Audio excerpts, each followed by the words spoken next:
So in this video, I'm going to give you a review of the iPad Air from an Android user perspective. Now I have macOS devices, but I mainly been using an Android phone and an Android tablet. And the Android tablet has been mostly a glorified media consumption device. I got the Galaxy Tab S8 and it pretty much just sat there in a case with a little kickstand, and I just watched YouTube while I ate. So it really wasn't used for any productivity tasks or anything like that. And I never used the pen. I'm not a big drawer. It kind of sucks that these manufacturers require you to upgrade all the other things. For example, if you want the best speakers and the best display without any reflections, you kind of need to get the at least the mid-tier or the flagship tier in order to get the best media consumption experience. In fact, I did a whole video about this, comparing this iPad Air with the budget A16, and I had to return the A16 because the reflections was just giving me a headache and I couldn't deal with the inferior display, even though I didn't really need the power of the M3 Air and all those fancy features like the Apple Pencil Pro. I'll leave a link in the description for that video if you're interested. Alright, so why did I switch to the iPadOS from coming from Android? Well, the whole thing is about this notion of having a thin client. What I want to be able to do is remote into my more powerful Mac Mini from anywhere in the world in case I need to triage or debug something on the main computer. I'm obviously not going to be programming on this iPad, and nor do I want a laptop like a MacBook Air, because then I would have to duplicate my sophisticated developer environment and video editing environment all on another machine. And yes, you can use scripts and automation, but it's still such a hassle to have to sync multiple computers, update the latest software and whatnot. I already have a work laptop for that, so it's enough syncing for me. So using a one-time purchase of Jump Desktop, which I think is a reasonable price, I'm able to use this iPad Air as pretty much a computer from anywhere in the world, and so far it has been really good, even on a weak connection. Now, obviously, I didn't want to spend money and sell my Android and then buy the more expensive iPad. I would have loved that if Android, the Samsung Galaxy Tab S8, would support that similar type of idea of having a thin client and then remote into a more powerful machine. But unfortunately, ironically, Google and Android really disable users from customizing the keyboard shortcuts. And as a developer or a video editor, I need to have all the keyboard shortcuts, like all the modifier keys, Control-1, Command Tab, Alt Tab, all those accessibility keyboard shortcut features, which should come standard. But for some reason, on an Android tablet, you can't disable all the system overrides. So for example, if I do Command Tab, some other function will take place. And yes, you can go into the keyboard settings. You can change things like map the control key to command or something like that, but you can't disable all these other system overrides on Android. So when you remote into your PC or MacBook, you basically have to use a mouse, or you have to click everywhere on the screen. You can't use any keyboard shortcuts, so it's not a very good user experience. I find it very ironic that Android does not allow users to disable these keyboard shortcuts. It is absolutely insane, and the fact that I have to move to iPad to get that support speaks volumes. Now, with Jump Desktop on iPadOS, there are some limitations, but they at least are aware of it and they overcome it. For example, the two main limitations is Command Tab and Command Tilde, which are usually used to switch between applications, very common shortcuts, and instead they remapped it for you to Option Tab and Option Tilde. But I'm still able to use the Command modifier key, so I can combine it with Control, Command, or everything works just like as if I'm using a MacBook Air. And it feels really good to have that experience. So the second thing that really impressed me with moving to iPad was the external display. Specifically, it's called Sidecar, and this is a native solution. Thank goodness we don't have to download any third-party apps. What blew me away was how seamless the experience was. All I had to do on my macOS, let's say I'm video editing and I want a secondary monitor, I can just hook my iPad app, just make sure they're both signed into the same Apple account, and then you can just extend display to my iPad. You can even connect it with a basic USB 2.0 cable. You don't even need 3.0, and it just works out of the box, and it's very good. Like, I'm impressed by the latency over Wi-Fi, but with USB, it's pretty much flawless. It's as if you had an external monitor hooked up. And I had an external monitor that I got earlier. I did a review on it by UPerfect, but this iPad pretty much invalidates that use case. I don't need it. I have this, so it's multifunctional. And this is the theme about this. I'm finding that the iPad offers more functionality. Now, yes, on Android, you do get that feature, but it's only for Windows users, or maybe you have to get a third-party app. And I'm primarily on macOS for all productivity, so that's programming, video editing, stuff like that. and I use my Windows PC just for gaming. So I never need a secondary monitor, and the experience wasn't as good. It was more laggy. And Sidecar can also function as a primary monitor. So you could theoretically take your MacBook and with a little bit of using Better Display, which is open source application that allows you to tweak the resolution and the aspect ratios and whatnot. But my point is that the Sidecar implementation is better than an Android, and it has better like refresh rate. The colors look just as if you plugged it in with an external display. In fact, this laminate display for the iPad Air has a P3 gamut, so it's really good for if you're doing color grading work. It's just an overall very nice display, and it's great that it can function as a secondary or primary monitor. And this type of functionality made me really tempted to upgrade to the 13-inch iPad, but then at that point, I'm getting very close to the territory of having a MacBook Air, especially given the size, the costs, and the weight of the iPad Air at 13 inches. So the nice thing about having a smaller iPad is that it's easier to have a secondary display. I don't need something too big. I just need something as a secondary monitor. And this 16-inch MacBook, I would just have no space on this small desk to actually have it lined bottom down here. So this is a really great hack.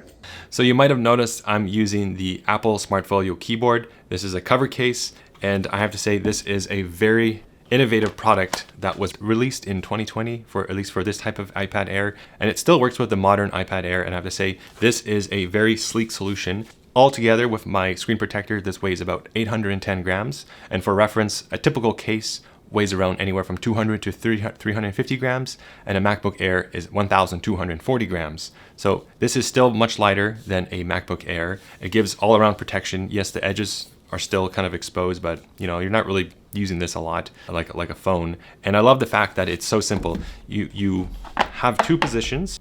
The more 90-degree position is really good if you put this up. Holy the magnets are getting weak. I don't know what's going on. If you prop it up and then maybe have an external keyboard and you can have it a better angle. In fact, this secondary angle, it's good for media consumption or just typing on a desk. This was matching the same Spigen tablet case I had for my Galaxy. Now, what I like about this compared to some of the cheaper Chinese brands or the Logitech is that you don't need to pair it with Bluetooth, and you don't need to worry about a coin battery or USB-C charging. It just works out of the box. It has a direct connection with the pogo pins on the back. So it's such a seamless native Apple experience, and this is what you pay the premiums for. And when you compare this to the Apple Magic Keyboard, which is a lot more heavier, I think it's around 600 to 700 grams, versus this case, which is around, I think, 300 grams. Yes, you don't get a trackpad, and yes, you don't get the kind of cool maneuverability with changing the cantilever angles, but this is a nice solution. It's a good compromise because you mainly want access to the keyboard. What I noticed with my Android tablet is because I never invested in a book cover case with a keyboard, it was just kind of cumbersome to use to type messages. I would never hold it. I would just rather get my phone. But I find this almost acts like a little mini personal workstation. You can put it in the corner over there, and if you're want to watch media, but maybe you want to reply to a text message, it's much easier to type than on the screen. So I just like having a keyboard with me all the time. Yes, there are better keyboards out there that are external that you can buy, but I just like the all-in-one solution, the whole native Apple experience. And what's really cool is that you get the globe key. This is something that you don't typically get on some of the cheaper brands, and it allows you to combine it with other modifier keys. So for example, you can put things in full screen, you can do like the left and right screen. It just gives you more functionality. My favorite one is a Command D for dictation. I can just quickly dictate with one keyboard shortcut. Now I did try to buy an external case that is still magnetic compatible, but I ended up returning it. I don't think I want something that adds a little bit more bulk. It adds another 100 grams of weight, and then it kind of doesn't close the Smart Folio keyboard as well. I don't know if it's going to cause stress on the keyboard over a long time, maybe stretch out this nice, beautiful keyboard. Now, this is a rare thing to find. I was lucky to find this brand new from eBay in Canada, brand new in box, completely sealed. I was completely blown away. And you can't really buy this anymore. I think it really sucks that Apple no longer sells this product. They're trying to push the more expensive Magic Folio keyboard, and which has a trackpad, and they're really trying to push this more as a productivity machine. They're trying to market it in a way that you can edit videos and stuff like that. But I think that's a load of baloney, especially with the lack of accessibility or keyboard shortcuts all throughout the iPad native experience. I'm not talking about jump desktop when you remote into a macOS. That's totally fine. I think this is one of the major cons with this is that, let's say I'm on YouTube and I want to scroll up and down. I want to use the up and down See these up and down keys over here? I can't do that. I do wish the iPad native experience was more like macOS, so that at least when it comes to the keyboard. And you know what? This is like a multi-trillion-dollar company. It should at least invest some resources into making things more accessible. One of the applications I really miss on macOS that I don't get on iPadOS is Home Row. Home Row is basically, it allows you to keybind something so that you have these letters that appear and you can quickly select elements on the UI. I feel like someone could implement that maybe with AI one day, or maybe there's some restrictions on iPadOS that don't allow you to do that, like global hotkey shortcuts. There are a few workarounds for these keyboard limitations. One is regretfully switching from Chrome to Safari and installing a Vim style extension. This lets me press F to highlight clickable elements with Home Row letters, similar to the macOS Home Row app. However, it's unreliable and doesn't work on all UI elements, for example, parts of Reddit.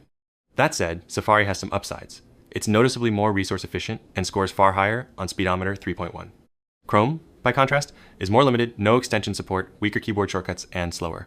Here's another way I survive without using a mouse or having to reach to the screen is using Spotlight.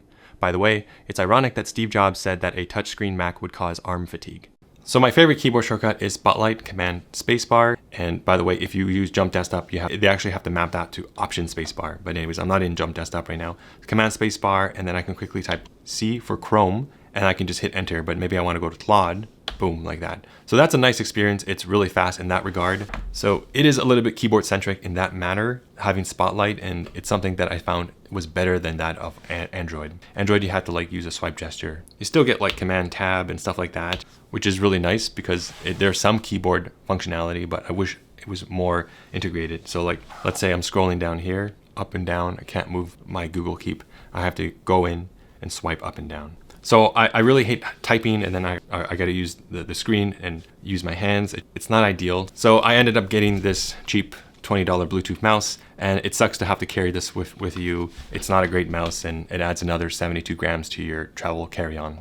I think the reason why they don't have keyboard shortcuts is this product is marketed more towards noobs, people who are not sophisticated with computers. Think of your grandma or like a student who's kind of new to the world. And I think it sucks because, you know, I think keyboard shortcuts make the world more accessible, and they should really focus on making iPadOS more accessible, especially since they have the Magic Keyboard. It's kind of silly. So let me know in the comments section down below if you prefer this type of smart keyboard, or if you're gonna get the Magic Keyboard or some cheaper knockoff out there. I just love the native Apple experience. It feels really good to type on, except for the spacebar. It can be really stiff. I heard that's a problem. Maybe this is a defective unit, but I really have to slam with my thumb to actuate that spacebar. And I guess one more thing is typing on my lap. Like you can see this footage of me on the train trying to type. It's not a very comfortable experience. It's doable, and it surprisingly doesn't fall backwards. But this is better when you're on a desk and you're trying to do short bursts of productivity type of work. So some other cons or negative experience I had moving from Android to iOS